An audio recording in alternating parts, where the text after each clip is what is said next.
don't want to, like, lean over. Get the fuck away from me. Rude. Alright. Hi everybody and welcome to our very first episode of Movie Reviews here on Culture Crusaders. My name is Romero. My name is Gabriel. And welcome. This is our very first episode. Wednesdays we are going to review movies. This week we have 3 films lined up. 2 new ones and a throwback. Yeah, I think in our last video we said that we were going to be doing Insurgent and To Get Hard, but we wanted to leave the last one kind of an enigma, a mystery, as you could say. So the first movie that we're going to be talking about is Insurgent.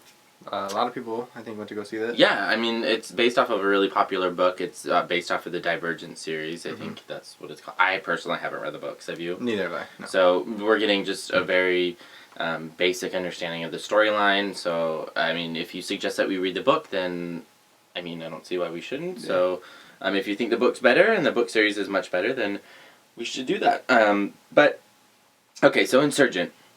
It's the sequel to Divergent. It's a sequel to Divergent. It came out this past week, March 20th. Basically, it's the meteor portion of one group's attempt to take over a government, right? Because like it starts in the first movie, and in the second movie that it's like all that, you know. And then you find about like other sides and like. I think that's more Divergent than it is Insurgent. Insurgent's more of like the repercussions of them breaking off from the government. It's them trying to overthrow. Yeah, but I mean Divergent. You know, you had the intro. You had her, you know, discovering what faction she wanted to be a part of, and like, we're understanding this society. Yeah. I mean, I think Divergent is pretty much the introduction. You know, going off of like a basic plot line, it's the introduction, the rising climax, and then Insurgent's definitely the meat. Insurgent's definitely after the rising climax, you start escalating, and then it hits the climax, and then you start de-escalating pretty much. But I wonder, I think there's more books, right? There has to be on how they ended it. Well, okay, what'd you think? I'm not a huge fan of, like, teen novel books going into movies. I love teen novel books. I used to read them all the time. But I think they should stay books. Just because there's so much, like, teen angst in the actual novel that it's so hard to translate into a movie. And often it's done really badly. I don't know. You know, these type of movies, they're getting a lot of money put behind them. You know, The Maze Runner just came out earlier this year, which I went to go see, and that's another, I feel like, same. But it was like in the same boat, like. That's what I'm saying. It like and these movies are getting a lot of money put behind them, and like a lot of people think that, you know, they're like these books are what's gonna be the next big thing in movies, and I feel like these production companies are looking in the wrong, you know, the higher ups, they're looking in the wrong area. I don't think these books are great for film. I would agree. I think that they're just trying to. Well, Twilight made a lot of movie. And a lot of money. Oh god, yeah. Well, they made a lot of movies too.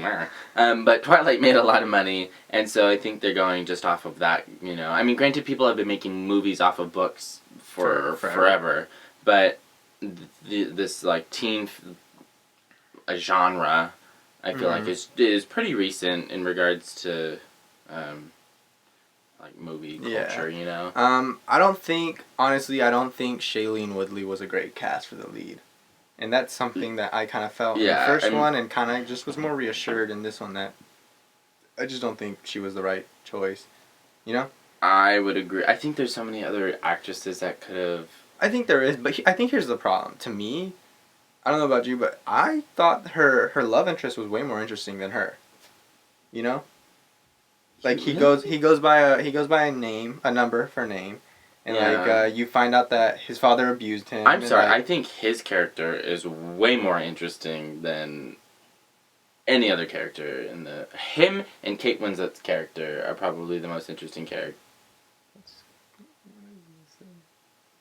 I said his character was better than Shailene Woodley's. Like I know, it's agreeing. I was definitely agreeing. Okay. it's a problem when I you're was supporting agreeing and expanding on your thoughts. Okay. Romero.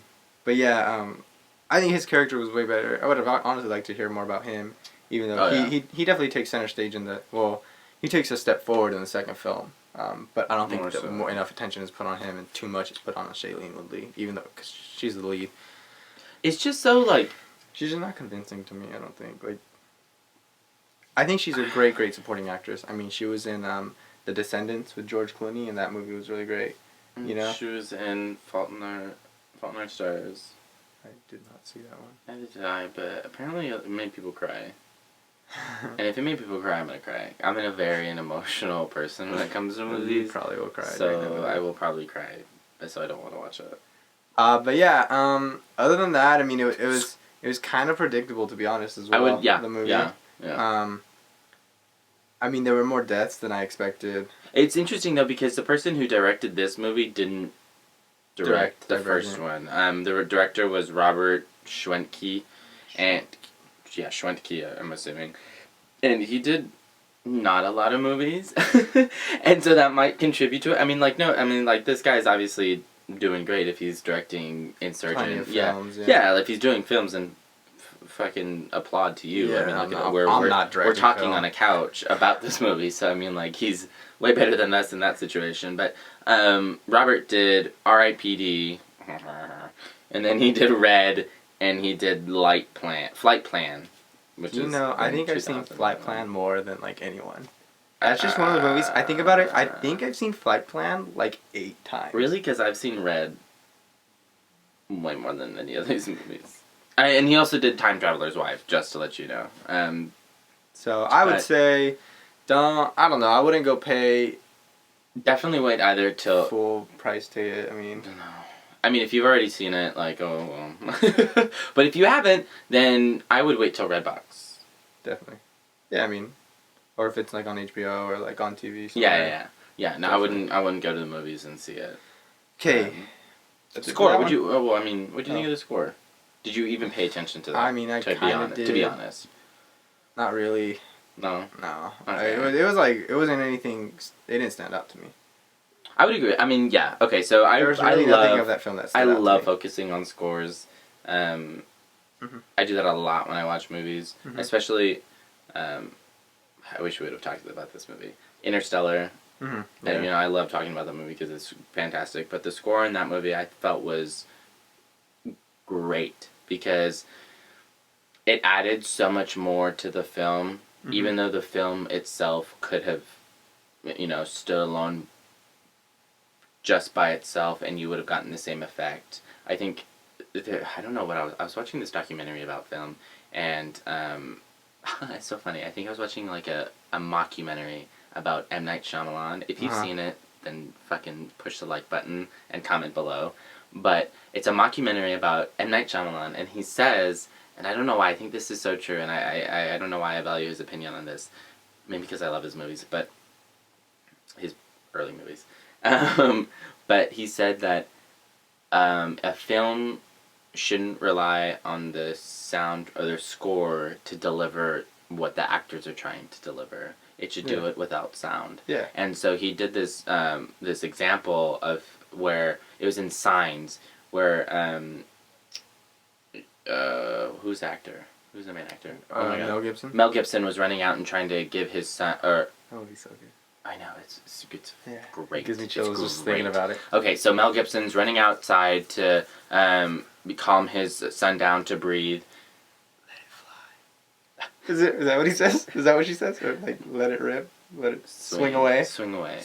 Okay, so much for you liking the movie. Anyways. Okay. So he's outside. But anyways, they showed this film, the first without music and the second with music, and you feel so much just with the first film, like with the first editing without the music, and then you feel so much more when you have the music, but the scene can stand alone without the music. And so when it comes to that, I don't know why I really like scores, and when it comes to composers and adding that special effect to it. Insurgent was done by I love this guy's last name. Trapanese. Joseph Trapanese, and he hasn't been doing a lot. He's more of an arranger of music. He did Tron. He arranged the music. Like I said, he's an arranger, so he arranged the music. He did the recent Annie. He did Nightcrawler, and actually, I think, well, we've talked about Nightcrawler. Yeah. We're a huge fan of Nightcrawler with Jake Gyllenhaal, and he did Oblivion. I think he arranged the music for Oblivion.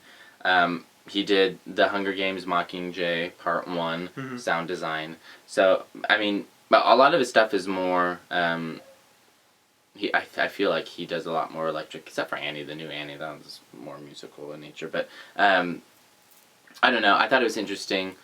I thought it fit the movie. I didn't think it was odd or distracting in any way. I didn't think so and so, either, like you said, like, you didn't really notice it. Yeah. Which, I mean, I tried fine. to, but... Which is fine. So it wasn't distracting in a negative way, but it wasn't helping in any way, shape, or form. But okay, that's enough about my rant in regards to the score.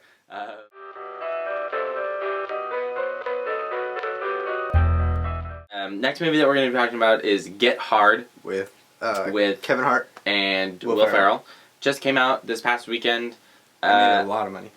It was right below Home. But second highest grossing movie of the weekend. And why didn't we see Home? Thank you very much. Get Hard. It was pretty funny. I think it had some funny moments. It had some genuinely funny moments. We've been mimicking his flipping off this whole weekend. So don't tell me it didn't have some funny moments. Alright, it did. Yeah. Who's funnier, Kevin Hart or Will Ferrell? I want to say Will Ferrell. But not because it's Will Ferrell. No, I think Will Ferrell's character was definitely funnier. Yeah. But yeah, it had some genuine laugh out loud moments, and like, I thought it. I mean, I just think the characters were relied really heavily on throughout the film to make you laugh. You know, like it was like, okay, we get it. Will Ferrell cannot do anything tough. But it's been an hour and a half, and he's doing the same thing that he started doing 10 minutes into the film, you know? Same with Kevin Hart, like... I think Will Ferrell's character got really annoying. For me... Will Ferrell's? Yeah. Like when? The only time that I really liked Will Ferrell's character was at the very end. After he... Yeah. Yeah, okay. We don't want to spoil it if you haven't seen it, so sorry for the ambiguity, but... when they're on the boat. Okay, yeah, he definitely had a moment there. Because it's the same thing, like, but over and over, like, the same, like, jokes. No, I get it, and, like, the movie is silly. Like, it's definitely silly. You've seen the part in the trailer where he gets stabbed in the forehead with a shank, a shiv, you know?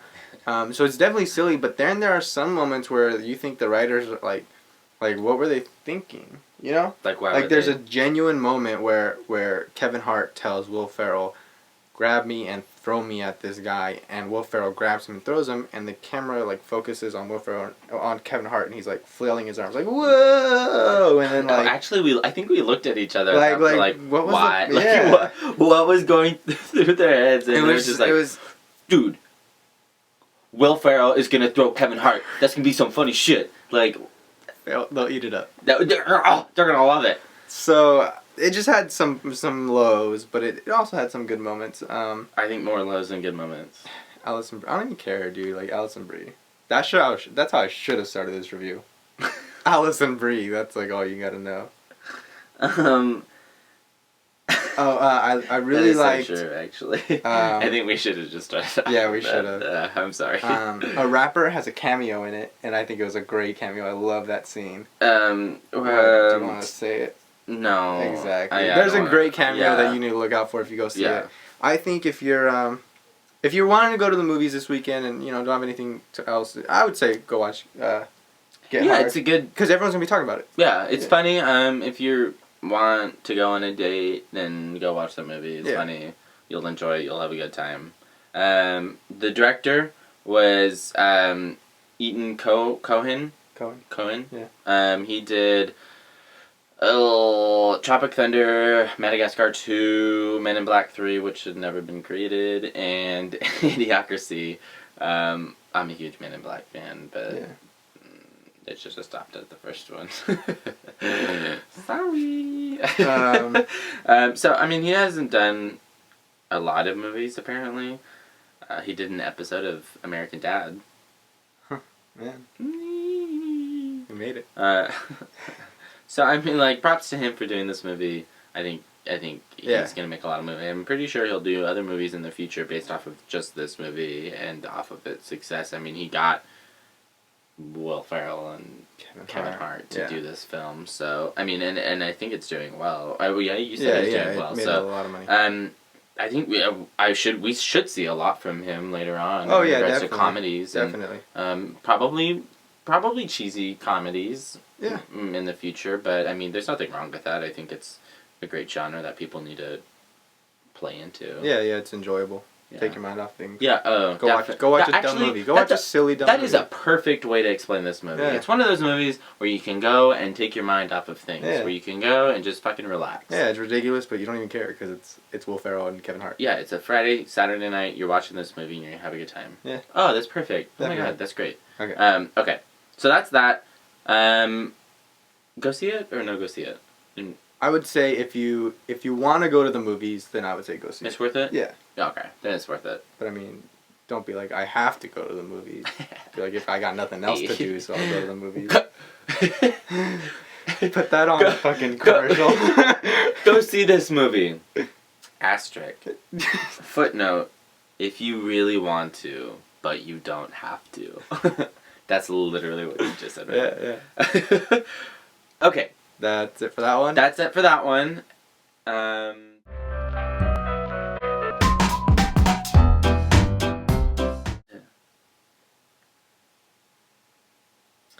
Okay, I'm sorry. Okay, so the next...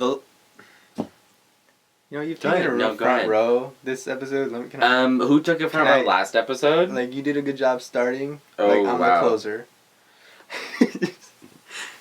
So the last episode... I already fucked up. Take it. Okay, so the last movie that we're going to be talking about is Moon. But before that, I'm going to do a little side note. I'm going to go back to the Divergent, Insurgent. I just want to say, the director of Divergent, Neil Berger, just an FYI, also did The Illusionist and Limitless. Those are like your favorite movies. Okay, so not Limitless. Oh. Stop there. The Illusionist, however, was phenomenal, and I suggest everyone go see that movie. It is a great romance. And you don't think it's a romance, but it is. Anyways, okay, so the last movie that we're going to be talking about, back on track, is The Moon? The Moon. The Moon? Moon. Oh, Moon. It's, sorry, no article. It came out 2009. 2009? Mm-hmm. No, go ahead. You know more about this movie than I do, right? 2009. 2009. Starring Sam Rockwell. It has Sam Rockwell in it. Duncan Jones. It's great. It's fantastic. It's great. It's fantastic. I actually really like this movie. He showed it to me, like the day when we were thinking about filming this episode. Yeah, we there wasn't a lot of movies that were coming out this week besides Home, which I wanted to see, and this guy totally ignored or whatever. No, I don't so really care. he showed me this movie, and I was questioning it. It's 2009. I really don't like watching movies that are. When it comes to that was 4 years. That's 6 years ago. I know, but like super sci-fi films, besides like Star Wars, it's a hard time for me to watch because it's so bad. Like the graphics are so bad. Dude. I appreciate them artistically. Well, this was only a $5 million budget, so like, you could tell, but at the same time, it like. Yeah, I mean, I could tell it was Only filmed if you in like the nighttime of Southern California in the Mojave Desert with a fake fucking background. Like, I could tell. But anyways. It's basically in the future, the planet runs out of energy, so they figure out a way to mine moon rocks and send them to Earth. And but it's a one-man job, basically. You got to be up there and maintain the diggers and just basically keep everything running for 3 years. That's Sam Rockwell. He's about at the end of his stint. He's only got a couple weeks left when he gets in an accident and finds something out. And things just kind of go from there. It's a great like mystery drama. Like it keeps you really engaged. What I love about it, you have one character, one person, Sam Rockwell, playing a great role, and you have Kevin Spacey voicing a robot.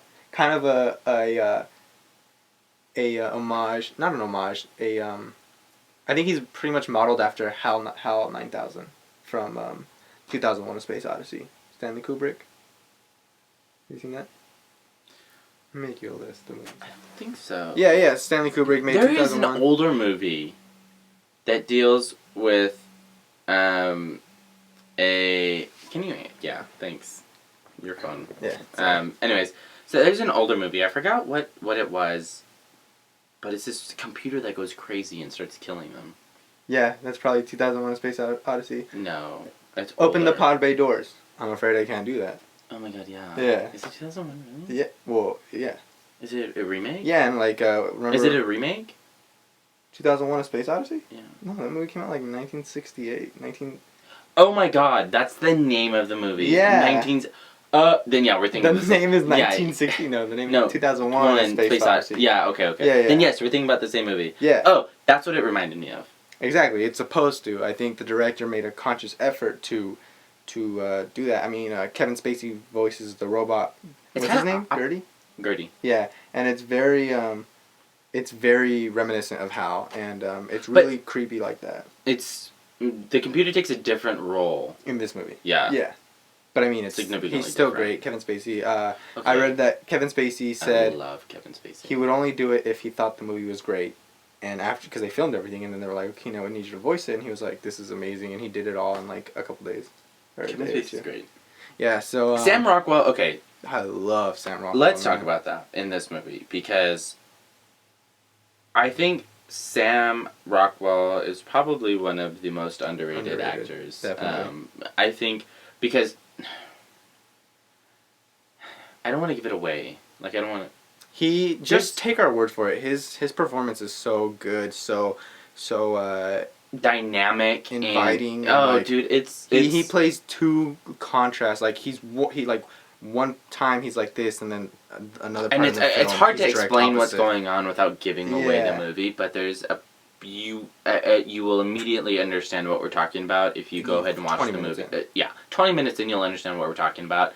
But his ability to create two different characters while watching the same being, I think would be the best way to put it. It's great. It's it's fantastic. He did an amazing job. I think I read that the director also wrote the role specifically for him.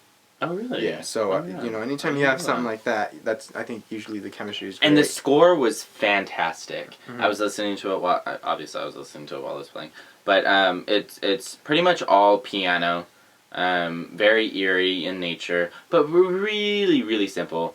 There's also a scene in there, in Moon, where it's just a shot of, I think, the Earth, like, a huge Earth and the space behind it, and there's just classical music playing in the background, which is another, like, reference to 2001. Stanley Kubrick did that. Yeah, it's really funny that you say that, because I don't know if it's just me, but a lot of movies that deal with space travel or space anything have like classical music associated with it. I think it's because that movie kind of set the tone. Yeah? That movie definitely set the tone for what sci-fi should be, and like everyone, a lot of directors use that film for inspiration and reference. I mean, it's great. I love it. I think the score fit perfectly for the movie, because it was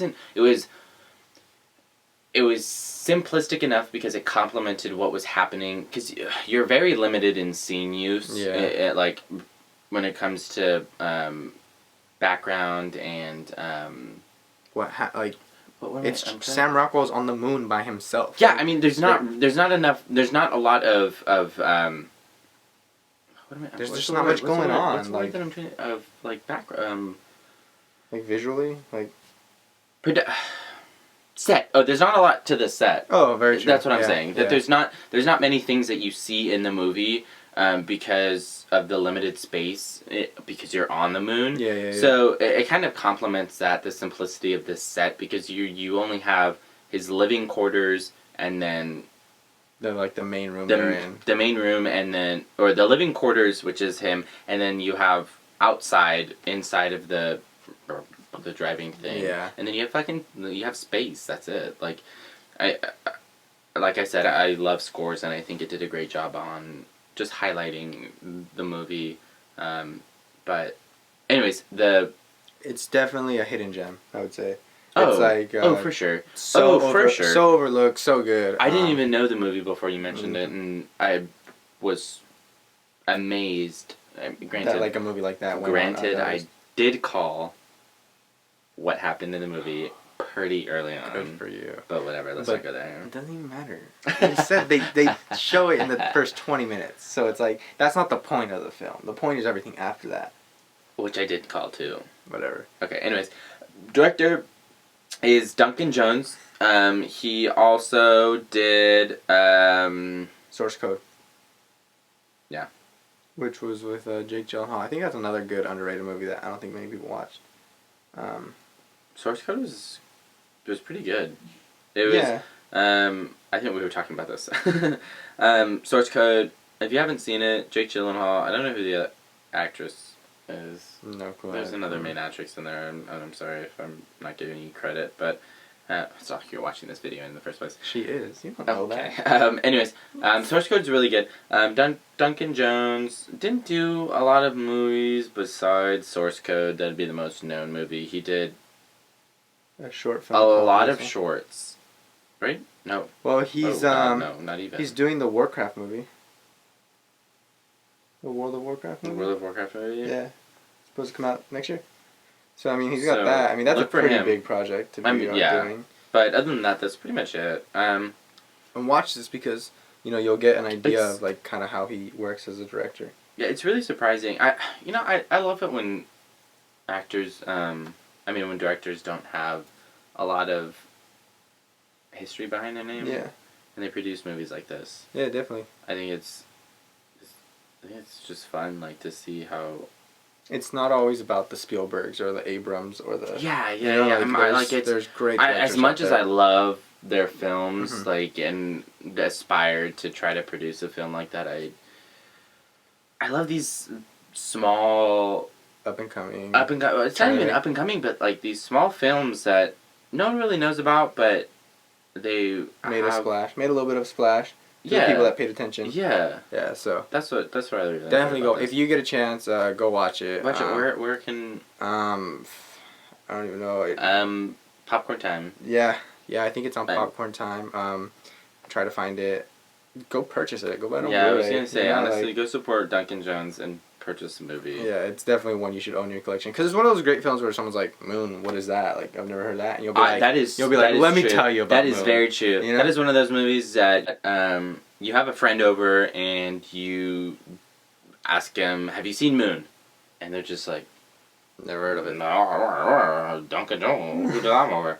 And you show them, and they're it's a great movie. Definitely. So yeah, go purchase it. Go watch it. It's one of my favorites. No one cares. They don't care. I don't think they do. They told me. If you care, leave a comment. If you don't, thumbs up. We'll see. Alright, thanks for watching. That was... Did you have something to say? No, I just wanted to say thank you for watching. Anyways, thanks for watching this Wednesday episode of Movie Reviews.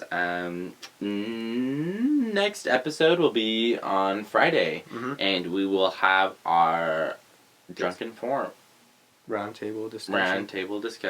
And round couch discussion. Round square couch discussion. Anyways, check us out on Friday. We will post a video on Friday. Yeah, it's a schedule. No, it's a schedule. So come back, watch us on Friday. Hopefully you've been liking what we have been posting so far, thus far, if you want to be I don't want to 1%. I don't want to be. No? Okay. Anyways, So come back. If you liked it, thumbs up. If you disagreed with us, let us know. We'd love to have a dialogue. This is what this YouTube channel is all about, creating a dialogue. And if you notice, we don't give grades here. Like, we don't say no, 8 out of 10 would recommend. You know, like that really puts these films in a box. And so we don't like to do that. We're just going to give you our opinions.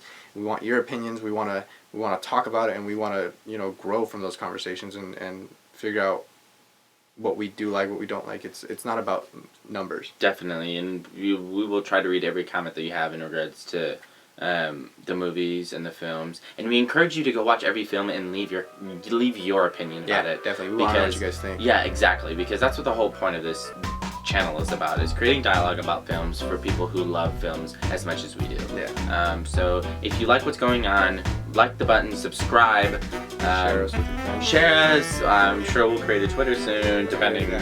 Watch this stupid guy Romero talk about movies. And watch this cool guy named Gabriel talk about scores. Come back Friday.